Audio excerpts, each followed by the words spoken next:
Okay, mayong mudto na usab kanatong tanan Luzon, Visayas, Mindanao.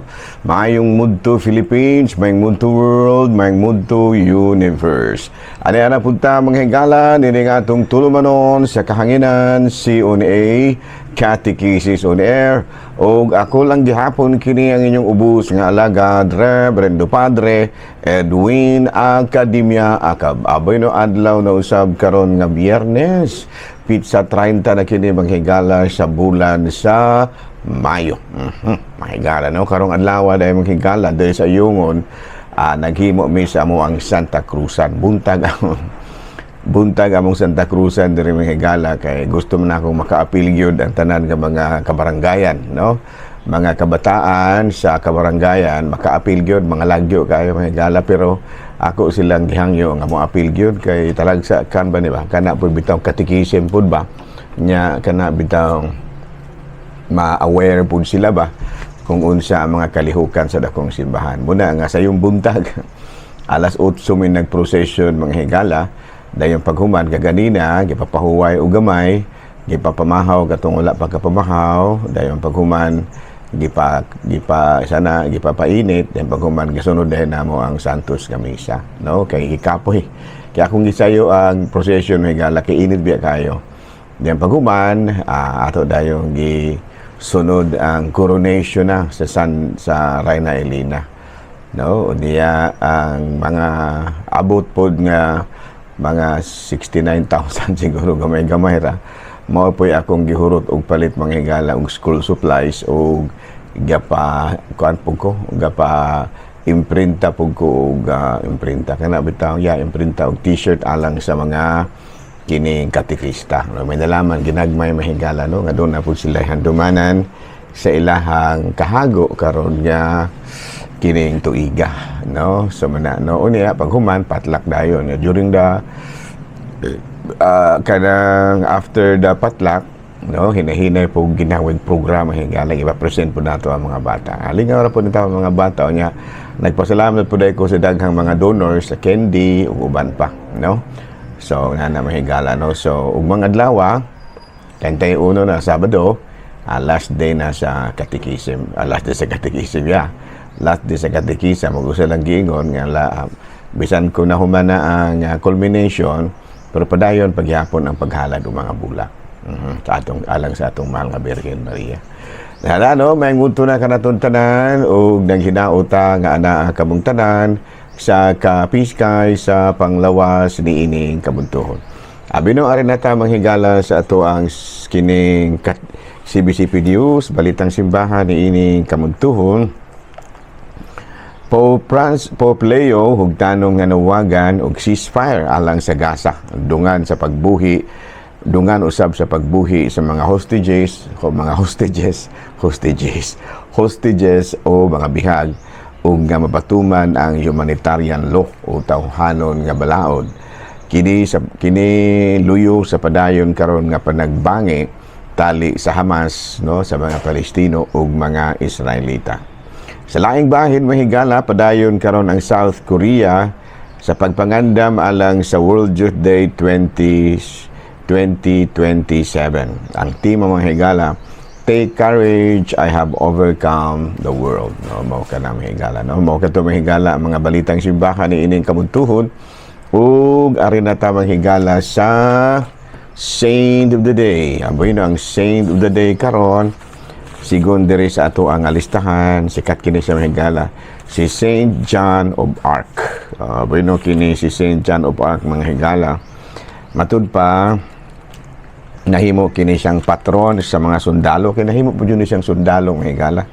Babae batan-or maning dalaga unya sa ilaha lagi gapagidaron sa mga 13 anyos nakadungog kini siya og mga tingog nila ni Santa Margarita, ni Santa Catalina ug ni San Miguel.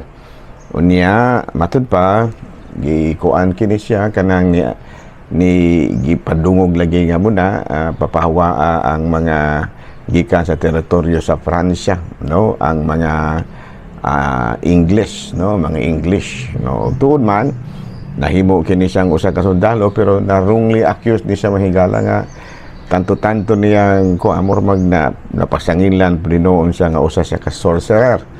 Mao kadto nga ang iya hapong mga sa ato pa na mga detractors nagmalampuson gyud ug intaw nahukman gini siya sa tribunal ug gani nahukman sa kamatayon gisunog intaw kini si St. John of Arc sa usa ka stake. Apan sa dihang gi-reopen ang iyang kaso napamatud-an nga wrongly accused ng Juday gihapon kini si St. John of Arc ug gani na giila siya nga usa ka santa. Giila siya nga usa ka santa ug gani nahimo pagid siya nga patron sa mga sundalo ug mismo sa nasod sa Pransya, no? Kini si St. John of Arc. Nahala no padayon ta manghigala sa ato nga mga buhatonon ni ining kabuntuhon. Wari na ta manghigala sa mga pangutana. Mga pangutana sa usa ka awit. Pada sobra na baya mi pulo ka tuig nga nagbulag sa akong bana. Na anak ko'y lain nga gikaipon karon ug naa na pod may mga anak. Siya pod aduna na pod siya mga gikaipon ug may anak na pod sila. Pwede na ba bing magpakasal sa akong gikaipon karon? Wa jo swerte dai kay wala man gyud divorce diri sa ato. Well anyway, sigon sa atong nasayran ha, dili pa kay swito ani pero musulay ra tag tubag-tubag ani ang swito gid ani si Monsignor Gamito Labing. Sigon sa ako ang nasayran kung valid gyud ang inyong kasal kaniadto nga ug walay basihan nga mabawli wala kini kanang gitawag binatog maanular makonsidera gyud nato nga hangtod karon kasado pag gyud kamo kasado kapag yun gihapon sa imong bana, no? Pero bisan pa kung wala jud maanula ang inyong kasal, pero basin og adunay mga punto, mga rason nga pwede mong bulagon, no? Bulagon ra dili ingon nga magpakasal usop. Panalitan hingulata, violente, psychologically impaired, no? Kana gitawag nato og nagungaw ba sa kakuyaw ang imuhang kinabuhi mo file ka og kaso aron matagaan ka og legal separation pero dili pag yun gihapon ka makaaminyo paglain kay kana ra man yung annulment makaminyo ang usop ko maanula. In other words, walay nahitabong kasal kaniadto pero kung legally validly kaanjud mo dili na gyud mo pwede. Siguro matagaan lang og legal separation, no? Legal separation. Kini ako initial lang ni ha kung medyo lisod-lisod og ubay-ubay gani ang mga pangutana din ha. Amo suggest ko nga mo adto ka stanhay, no? Adto ka ni Monsignor Gamito Labing atong judicial vicar para matagaan yung kag dugang pasabot kung unsa giangay nga buhaton, no? Muhatag sa kanimo og dugang pasabot nga walay bayad. Depende no donate pung ka, no? Muhatag mo po kag donation para sa parokya. Pero ingon nga aduna gyud attorney's fee. O murag wala man siguro. Wala man so one day ko klaro si kuan lay pangutana, no? Ana no, klaro ha. So katong ako ang ganina, kuan dato siya. Initial explanation na to. Pero si Monsignor Gamito Labing yun, may makahatag kanimo niya kanag yung kumplito na pasabot. Okay? Nahala, ritas laing pangutana. Padar, akong mama ba, dili katoliko. Pero kami katoliko, may kinabunyagan naman may katoliko sa dihang kasal ko sa akong bana. Pwede naman na mo siyang pakumpisalon o niya pahilugan ni mo. Dili na siya pwede. Dili gina sa pwede kay ang anointing of the sick usama na sa mga sakramento unya dili man ka pwedeng mudawat o na ng mga sakramentuha kung wala ka muagi o bunyag. Ngunya na, no? So kinahanglan nga bunyagan sa las mama nimo. Anyway, sulti sa las padre. Okay, prayer lang ko ka, prayer ba lay of hands lang. Pero ingon nga tagaan gyud ka sa kanang gitawag natong kanang katapusan nga sakramento kini kini bang gitawag natong anointing of the sick. Ambot kayo pwede ba mangutan na ra gihapon tayo ni sa mga eksperto, no? pero murag dili gyud no, kay ang tanan nga mudawat sa mga laing pang sakramento mudawat man gyud una og kanang gitawag natong bunyag. Okay, klaro? Laing pangutana, Pader. Oh, unsa man? Pwede ra ba ta nga musimba og anticipated? Ha? Pwede ra na nga basta musimba ka anticipated. But anyway, kanang anticipated man good, kanang kinahanglan na og may mga rason jud ka nga dili jud ka makasimba og Domingo. Kay ang kuan man gyud, Domingo man gyud mo ipinakasimba nato, pero basin siguro ba og naa kay mga lakaw pagka Domingo. Nguni ana, doon na kay mga buhatonon sa Domingo. Doon na ba kay mga sa ato pa na kuan ba? Balita nagnegosyo ka o nya Domingo gyud ang inyong kuan. Pero in a normal situation, ganahan ra jud kag Sabado. Kay ganahan kag Sabado bisag wala kay gawin sa Domingo, murag dili gyud siguro na maayo. No? Para nako lang kay Domingo man gyud ang eksakto. Pero kana hinuong anticipated mass para pang Domingo gina siya. Nya alas 6 mo na sa gabi. Pero kung mahimo ra ba, wala lang jud kay bugat kayo nga rason ba. Kana bitang bugat na jud kay ang rason kung mahimo Domingo lang gyud ta. No, klaro. Pero doon na jud kay rason nga medyo sa ato pa na medyo bugat pod. Pwede na po ng Sabado. Anticipated mass. Oh, klaro. Pero mas mayo gyud unta nga ari jud ka sa Domingo kay mao man gyud ang adlaw lagi. Pero kanang hinuong anticipated mass para sa Domingo naman na siya. Pero kung mas mayo gyud nga kana yung kanang ana yung adlaw Domingo. Anyway, no. Correct me if I'm wrong, no, doon ay mga pare ay makadungog nato, pero para nako mas mayo nga Domingo gyud ka mo simba. Pero kung doon na lang gyud rason nga medyo bugat-bugat gyud nga ganahan ra medyo kag Sabado, sige, okay ra. Wala problema na. Okay, laing pangutana. Whether na ay mga church organizations na dili kaayo mo apil sa kalihukan, maglahi-lahi ra pud sila. Well, anyway, naka-experience ko ana mga renewal movements, pero pasabton lang. O nga, kung mahimo, kay kuan man lagi sa Colossus Kapitulo 1, versikulo 18, ang simbahan maging lagi maoy kana ba ang gibinla ni Kristo nga maoy mudumala sa iyahang katawhan kabahin sa mga espirituhanon nga kahimtang nga matud pa niya siya ang ulo sa simbahan nga mao ang iyang lawas. Kung mahimo mutahod lang gid ta ha, mga renewal movements, no, kay matud pa lagi sa kamulungon nato mas maayo gyud nga ang mga sanga kanunay konektado ra gyud pirmi sa punuan, no, kay niingon si Kristo sa Juan Kapitulo 15 versikulo 5 hangtod sa 6, ako ang punuan sa paras ug kamo ang mga sanga, ang magpabilin kanako ug ako diha kaniya mamunga og daghan, kay kun wala ako wala kay mahimo, ang dili magpabilin kanako mahisama sa usa ka sanga nga ilabay ug malaya ug pamuniton kini ug itambog sa kalayo aron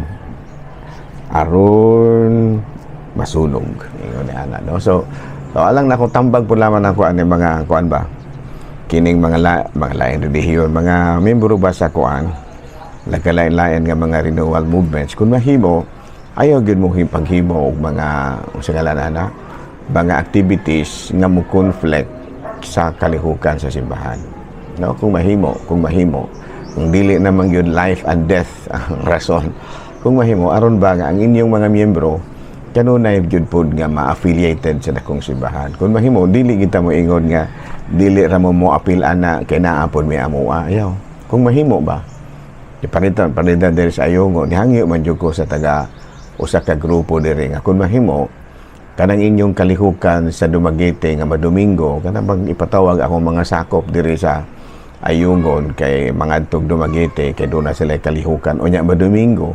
Hangyo gyud ko nga kung mahimo dili lamang Domingo kay mupay gamay rin tao ning akong mga sakop unya adto pagud manimba sa Domingo sa Dumaguete murag mabutang natong dili maayo kay samot may kagamay dire unya doon na punta yung mga kalihukan kung mahimo suportaran gyud sa tanan nga mga parokyano sa parokya. No, klaro? Dili na mahimo nga maglahi-lahi gyud ta kay usar ba ang simbahan. No, nahimo ba no ng duha ang simbahan ana kung naapod mo imo, naapod mi diri, naapod mo imo, maduha na ta ana, no?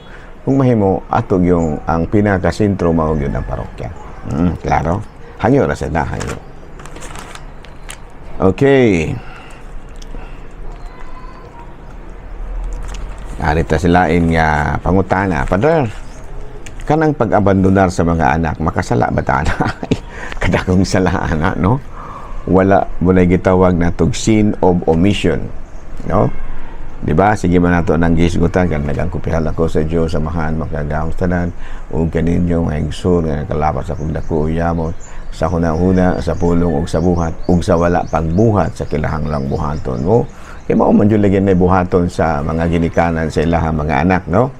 Ilag yung atimanon o naunsa na ba hinuon nga inyo naman ang giabandona, no? Bisan po na mo na to gani kung atong hunaon ha, daghan kayong mga magtiayon nga munas ginhawa na doon na ko nailahan mga higala nga magtiayon nga siguro nilapaw na sa 1 milyon ang nagasto para lang yun makaanak, no? Unya wa gyud ka anak, no?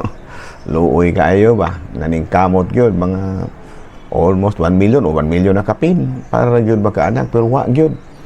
Unya ni ay mga naay mga anak inyo ra giabandona, no? Unsa man ang istoryaha, you know? Muna ginaingon og mawala mangita og mawanaa kanang ibaliwala.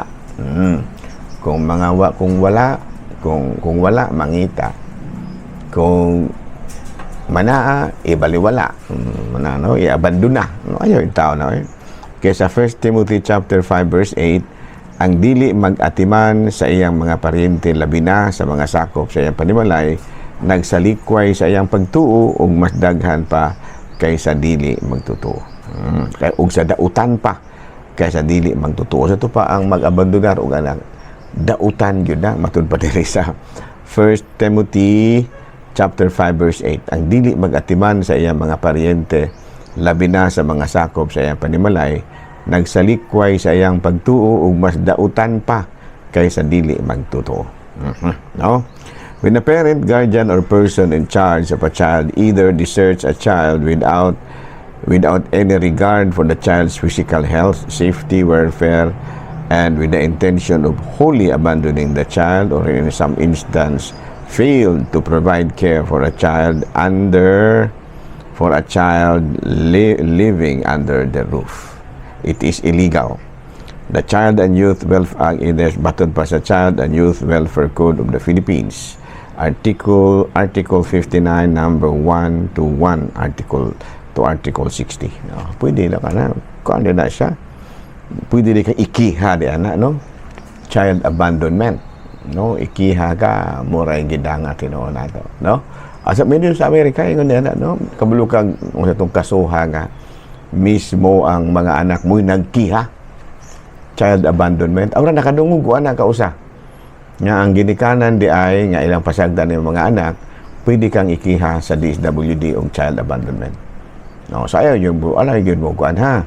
Ayaw yun ninyo na o i-abandonan ninyo anak. Pwede di kang ikiha di ay. Muna akong nasabtan, murag mo na siguro ng Article 59 number 1. O, Article 59 number 1, Chapter 4. Chapter 4, no, Child and Youth Welfare Code of the Philippines, Chapter 4, Article 59, number 1 to 11. Oh, sa ayaw di mo kumpiyansa ha kay nagtuo ka nga eksakto ra ng imong ipasagdan ng imong mga anak na mura gidanga tinuon imong ikiha hinuon ka DSWD ana. Okay, dinala na kita ko to ha. Ako lang gihapon kini yung ubos nga alagad Reverendo Padre Edwin Academia Acab, manamilit na usab kaninyo o manalangin ka nato ang Dios nga makagahom sa tanan, Amahan, Anak, Espiritu Santo. Good noon, Pilipinas.